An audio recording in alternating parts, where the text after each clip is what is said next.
Про бокс «Ты мир». Чтобы отстоять звание лучших, в Мирный прибыли спортсмены из 25 регионов России. 80 участников состязаний представят Амурскую область, Сахалинскую, Дагестанскую республику, Калмыкию и многие другие. Больше всего боксеров из Мирнинского района Якутии – 21 человек. Я занимаюсь уже достаточно давно, и волнение оно всегда присутствует. И для меня честь выступать на своей земле, так сказать, и показывать хорошие бои.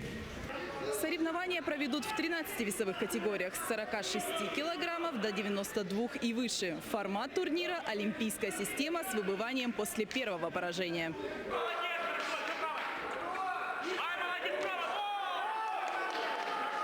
Эти соревнования – отбор к предстоящему чемпионату России. Путевку на главный старт страны разыграют в каждой весовой категории.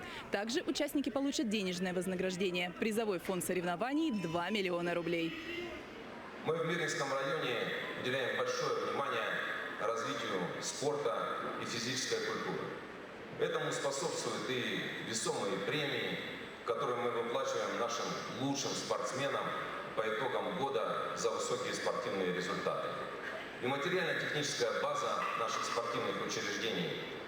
Состязания пройдут с 1 по 5 июля в Кимберлите. Здесь ждут всех желающих посмотреть зрелищные сражения. Вход свободный.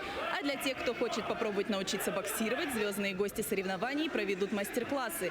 Это олимпийские чемпионы Александр Поветкин, Александр Лебзяк, Олег Саитов и серебряный призер чемпионата мира Василий Егоров. 3 июля в 11 на городской площади мирницы встретятся с Василием Егоровым. А 6 числа, тоже в 11, но уже на «Триумфе», можно будет побоксировать с остальными олимпийскими чемпионами. Елизавета Седых, Александр Еремин, медиакомпания «Алмазный край».